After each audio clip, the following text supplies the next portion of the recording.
When creating content for the screen, there has always been a need to handle source footage which was shot in a different aspect ratio to the screen on which it will be displayed. For example, 35mm film was traditionally shot with a frame size of 22 by 16mm, which equates to an aspect ratio of about 1.37 to 1. If the pictures from this film were to be viewed on a widescreen TV, which has an aspect ratio of 16 by 9, or about 1.78 to 1, then a decision would be made on how to map the squarer aspect of the film frame into the wider aspect of the TV frame. Typically, one of two options is chosen. Either fit the full width of the original film frame into the TV frame and lose some of the top and the bottom of the image, or fit the full height of the film frame into the TV frame. In the latter case, you will see everything which was shot, but the image no longer looks widescreen and would have black bars on either side. There is a third option of filling the entire TV screen with all of the original film frame, but in order to do this, the image would become stretched horizontally, which is something you wouldn't want to do in most cases. If a scene is shot using an anamorphic lens, then the image recorded on the film frame or digital sensor appears squashed horizontally, typically by a factor of 2 to 1. In order to reproduce the original image, it needs to be stretched by the same factor, giving a much wider frame. Again, as this is not the same aspect ratio as the widescreen TV frame, a choice has to be made how to map the source image into the destination frame, either to fit the width or fit the height. These days, it's very common for projects to use a mixture of source footage with different resolutions and aspect ratios, each requiring a different mapping into the intended screen aspect ratio. When working in baselight or daylight, unless all your source footage has the same resolution and aspect ratio as your scene, and also the grading display and deliverables, a format mapping will be applied at some point. In this tutorial, I will explain how formats work when transforming images between different aspect ratios and resolutions. I will also show how the format definitions are used to specify masks and guides within the image frame, and later I'll take a look at metadata burn-ins, as these are also defined as part of a format. Every baselight or daylight scene is set to a specific frame size and aspect ratio. This is defined by the scene's working format when the scene is first created. It's worth pointing out that you can't change the resolution of the scene once you've set the working format. However, as you'll see later, you can still render to a different resolution. When you import footage into the scene, either by conforming an EDL or inserting it using FluxManage, it will automatically be tagged with an input format, derived from its horizontal and vertical resolution. The input format is shown in the geometry section of the parameters view when layer 0 is selected. In this example, you can see that this shot has an input format of 5120 by 2160. These are the dimensions of the source media. As the pixels are square, this gives an aspect ratio of 2.37 to 1. If I switch over to the image display, you can see that the source shot has been scaled so that the width fits exactly into the frame. The image display is currently set to a viewing format of HD 1920 by 1080, which is an aspect ratio of about 1.78 to 1. So the 2.37 to 1 source image appears letterboxed in the HD frame. Note that the viewing format is normally set to match the working format, which in this case is HD 1920 by 1080. The working format is shown in blue at the top right-hand corner of the UI screen. And the viewing format is set as part of the cursor settings. There are situations where you may want to use a different viewing format to the working format. I'll explain more about that later, but for now, I'll just leave it set so that the viewing format is the same as the working format. If I move on to the next shot, you can see that the input format is 2048 by 1536, which is an aspect ratio of 1.33 to 1, or 4:3. This shot has also been scaled so that its width fits exactly into the 16:9 working format. So in this case, the top and bottom of the image are cropped off. Of course, you can't tell that here, but if I find the source shot in FluxManage, you can see the thumbnail has a 4:3 aspect ratio. If I click on the preview button, we can see the original full uncropped frame in the image viewer. If I now move on to the third shot, again, you'll notice that it is shown in a letterbox. The input format is 2880 by 2160, which would give an aspect ratio of 1.33 to 1, as in the previous shot. However, in this case, the pixel aspect ratio of the input format has been set to 2 to 1, as this is an anamorphic shot. So the image is being stretched horizontally by a factor of 2, giving an image aspect ratio of 2.66 to 1. Again, if we check the source shot in FluxManage, we can see the original media in the thumbnail.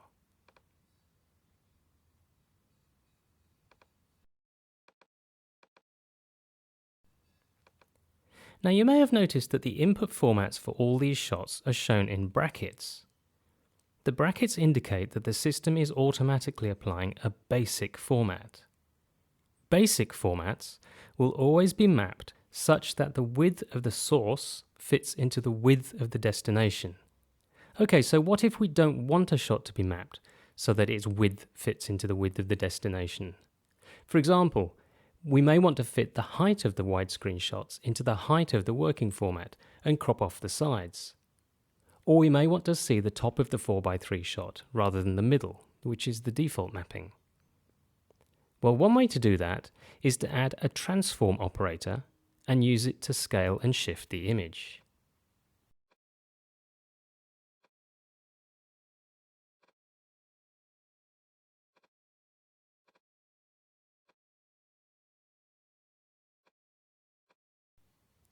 However, if we want to automatically apply the same mapping to all the shots which have the same input format, we can specify a custom mapping between the input format and the working format.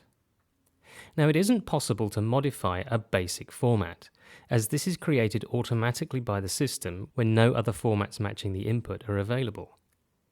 So in order to create a custom mapping, first we need to create a new named input format. That can be done by clicking on the Convert Basic Format button here. This opens a Create Format dialog box.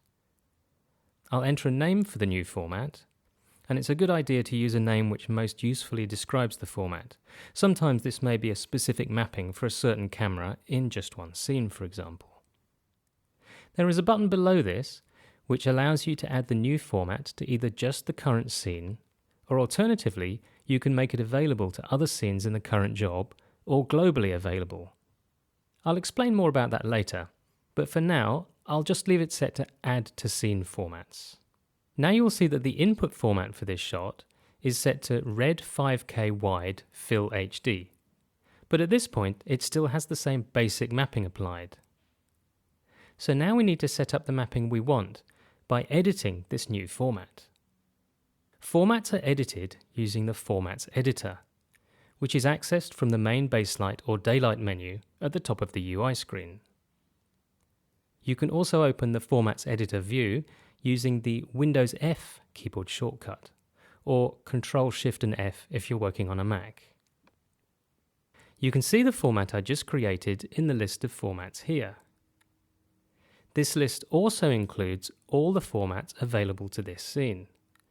Notice that there are several standard formats already included in this list. These are preset factory formats, as indicated by this icon. They include various standard default mappings, as well as some preset metadata burn-in templates. Note that if there is a format in this list which matches the input resolution of a shot, then the system would automatically choose that format as the input format for the shot, rather than using the basic format. If I temporarily switch over to FluxManage and click on a few of the shots in this directory, you'll see that FluxManage automatically chooses formats from this list if they match the shot's resolution.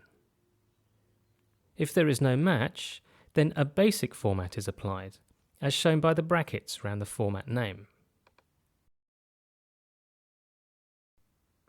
If you want to hide the factory formats from the list, you can turn off Show Factory Formats in the Options menu. This makes it easier to see just the non-basic formats which are currently in use in this scene. Okay, now I'll select the 5K format I just created. Before I create the custom mapping, let's just have a look at the different parts of the Formats Editor window. First, there's the list of formats down the left-hand side. The Options button at the top allows us to show or hide certain types of format, and also reload the job or global formats. I'll explain more about that in part 2. You can also hide individual formats to simplify the list. At the top of the window are 4 buttons labelled Factory, Global, Job and Scene Format. Again, I'll explain more about those later. Below them are the resolution and proxies settings. This is where the width and height of the image is specified in pixels. Notice that as well as the base resolution, which is the actual resolution of the format, there are also 2 proxy resolutions. These enable the system to work at a lower resolution in order to reduce the processing power required and improve performance while grading. The medium and low resolution proxies are normally set to 1/2 and 1/4 the base resolution. This can be done automatically by clicking on the Set Medium Low from Base button. There's also a Set Medium Low for Raw Data button. If I click on this, you will notice that the medium proxy resolution is now set to the same as the base resolution, and the low proxy resolution is set to 1/2 that. This caters for working with certain RAW formats, such as R3D, which provide a 1/2 resolution setting within the decoder to provide better performance. More detail about working with RAW formats and proxies can be found in the Bakelite user documentation. Another thing we need to specify when defining the format is the pixel aspect ratio. The default setting is 1, which would give square pixels, but this can be changed to any value required. For example, anamorphic formats typically use a pixel aspect ratio of 1.5 or 2. Note that the resultant image aspect ratio is displayed up here. Below the resolution settings are 3 tabs which allow different masks, mappings and burn-ins to be defined for each format. Okay, so I'll now create the custom mapping. First, I'll make sure that the format I want to create the mapping from is selected. In this case, it's the red 5K format I just created. And then I'll click on the Mappings tab. Now I'll click on the New button here. This is a list of all available formats, including the factory formats. I need to choose the format I want to map into. So in this case, as I want to create a mapping to the working format, I'll choose HD 1920 by 1080. Note that you can only have a single mapping between any 2 formats. This means that formats which are already mapped will not appear in this list. When I click on the Add button, the mapping appears in the source and destination graphics on the right. You can see that initially the basic fit width mapping is applied. However, I can now adjust the mapping by entering different transform values. You'll need to do a few calculations if you want to work out the scaling and translation values manually. However, in this case, as I simply want to fit the height of the source into the height of the destination, I can click on the Inside button and change it to Outside. This has now calculated the correct transform values automatically to provide a centered mapping which fills the frame exactly. Now you can see that the source frame fits the height of the destination frame and the edges are cropped off. As formats are updated live, the new mapping has already been applied in the image display.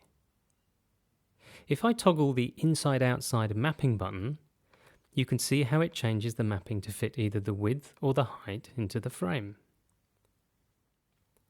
So I've now created a new format in this scene and defined a custom mapping to the HD 1920 by 1080 format.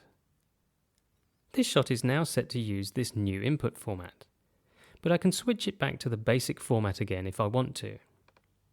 Note that if I accidentally choose a format which doesn't match the input resolution, then all I see is a big fat X, as the system can't read the expected number of pixels from the source media file. Okay, now that I've defined this new 5K format, it can be used for any other shots which have the same resolution. For example, if I click on this shot in Flux Manage, you'll see that at the bottom of the window, it's automatically chosen the format I created, rather than a basic format. And if I insert it into the scene, its input format will be set to Red 5K wide Fill HD. I can still change it back to the basic format, or any other format which matches the resolution. In this example, I've been using Flux Manage to insert sequences into the scene, and Flux Manage has been setting the input resolution. However, a similar mechanism exists for EDL Conform. The EDL Import tool will also apply an input format which matches the resolution of each shot. Like Flux Manage, it will choose formats from the list of formats in the scene if they exist. Otherwise, a basic format will be applied. I should point out that although the input format defines a specific mapping to the working format, this is just the default mapping which will be applied between these two formats. You can still add a transform operator if you want to shift or scale the source. So that's one example of a custom format mapping. In this case, I want to change the default mapping for my widescreen 5K shots so that when they are imported into an HD scene, they will fit into the height of the scene rather than the width. In part 2, I'll show you how to create a more specific mapping where I want a certain area of the input shot to fit into the working format.